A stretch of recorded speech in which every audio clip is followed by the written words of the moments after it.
আসসালামু আলাইকুম। কই গো আর কিউট কিউট বন্ধুরা আইয়েন আন্নেগুলাই আজকে কিউট একটা রেসিপি করছি। তালের সিজন চলের আর পাকা তালের এই সিজনে নোয়াখালীর রেসিপিতে আজকে আন্নেগুড়ে বানাই দিয়াইম পাকা তালের বড়া বা বড়া পিঠা। পাকা তাল দিয়ে যদি বড়া পিঠা খেতে চান তাহলে এই রেসিপিতে খেয়ে দেখতে পারেন। ইনশাল্লাহ আল্লাহর রহমতে ভালো লাগবেই। ভালো লাগলে অনুরোধ রইল ফ্রেন্ডস ফ্যামিলির সাথে ভিডিওটা শেয়ার করবেন। আর যারা এখনও চ্যানেল সাবস্ক্রাইব করেননি চ্যানেল সাবস্ক্রাইব করে পাশে থাকা অল বাটন ক্লিক করে রাখতে পারেন, তাহলে আমি যখন যে রেসিপি ছাড়বো সবার আগে আপনার কাছে পৌঁছে যাবে। পাকা তালের বড়া পিঠা বানানোর জন্য প্রথমে নিয়ে নিচ্ছি মেজারমেন্টের 250 গ্রামের কাপে 1 কাপ আটা। এটা হাফ কাপ দিয়ে দুবারে নিচ্ছি, মোট 1 কাপ আটা। আটার জায়গায় ময়দা নিতে পারবেন। নিয়ে নিচ্ছি হাফ কাপ চালের গুঁড়ো। এটা আতপ চালের গুঁড়ো, বাজারের দোকানের কেনা শুকনো যে চালের গুঁড়োটা সেটা আপনারা ভেজা চালের গুঁড়োও নিতে পারবেন। নিয়ে নিচ্ছি হাফ কাপ সুজি, বাজারের দোকানের কেনা প্যাকেটের যে সুজিটা পাওয়া যায় সেই সুজি। নিয়ে নিচ্ছি 1 কাপে 4 ভাগের 1 ভাগ গুঁড়ো দুধ।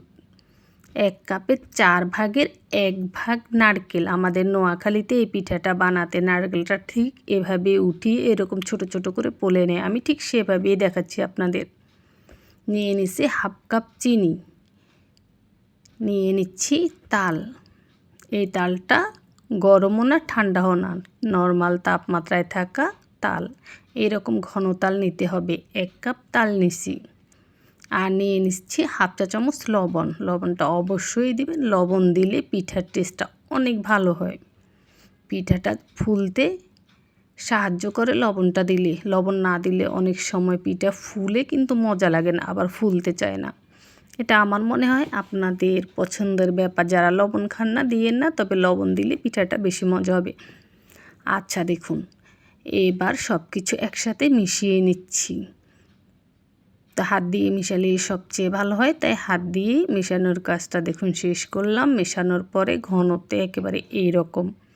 এবার যেটা করছি, প্রায় প্রথমে 1 টেবিল চামচের মতো পানি দিয়ে দিচ্ছি। অতিরিক্ত পানি দেওয়া যাবে না, অতিরিক্ত পানি একদম দিবেন না। 1 টেবিল চামচ পানি দিয়ে এগুলোকে খুব ভালো করে মিশিয়ে নিচ্ছি। এবার আরও 1.5 টেবিল চামচের মতো পানি দিয়ে দিলাম। মোট 2.5 টেবিল চামচের মতো পানি দিছি। পানিটা একদম অল্প অল্প দিবেন, দরকার আরও কম করে দিবেন, যাতে করে পাতলা না হয়। ঘনত্বটা আমি যেভাবে রাখবো সেভাবে রাখবেন, তাহলে পিঠাটা খেয়ে তৃপ্তি পাবেন। আচ্ছা দেখুন, তো প্রায় 2.5 টেবিল চামচের মতো পানি ব্যবহার করে মেখে নিয়েছি। ঘনত্বটা ঠিক এরকম হয়েছে। আর এইরকম ঘনত্ব রাখবেন, তাহলেই খেতে ভালো লাগবে। এবার যেটা করব, এটা রেস্টে রাখতে হবে না, ডাইরেক্ট বানিয়ে ফেলবেন। রেস্টে রাখলে যেটা হবে, সেই পিঠাটা অনেক তুলতুলে হবে, মানে নরম সফট। আর যদি এভাবে সরাসরি বানিয়ে ফেলুন, এটা খেতে কিন্তু আলাদা একটা মজা লাগবে। তো দুভাবেই বানাতে পারবেন, সমস্যা নেই। এবার পিঠাগুলো ভাজার জন্য চুলে হাঁড়ি বসিয়ে দিছি, চুলার আঁচটা জ্বালিয়ে দিছি। হাঁড়িতে তেল দিয়ে দিছি, তারপর তেলটা খুব ভালো করে গরম হওয়া পর্যন্ত অপেক্ষা করেছি।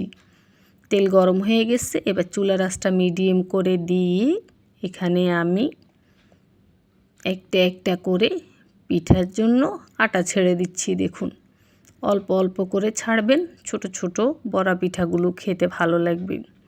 তো ছাড়ার পরেই দেখবেন সঙ্গে সঙ্গে পিঠাগুলো ফুলে বেশি উঠবে। তারপর উল্টে পাল্টে পিঠার মধ্যে সুন্দর একটা কালার আসা পর্যন্ত ভেজে নেবেন। এভাবেই দেখুন আমি সবগুলো পিঠা ভেজে ভেজে এই প্লেটে নিয়ে নিচ্ছি। এই পিঠাগুলো বানানো খুব সহজ, খেতে অনেক মজা। তো আপনারা যারা এই পিঠাটা খেতে চান, প্লিজ আমাদের নোয়াখালীর রেসিপিতে এই পিঠাগুলো বানিয়ে খেয়ে দেখবেন। এই টেস্ট সারা জীবন মুখে লেগে থাকবে। আর যাকে খাওয়াবেন সে তো ভুলতেই পারবে না আপনার এই পিঠার কথা, আপনার কথা। আশা করছি সকলে বুঝতে পেরেছেন। এবার আমি এখান থেকে একটি পিঠা ছিঁড়ে দেখাবো। উপর থেকে যেমন সুন্দর, ভিতর থেকে কি পিঠাটা সুন্দর হয়েছে আপনারা খেয়াল করে দেখুন ভেতর থেকে পিঠাটা কেমন হয়েছে।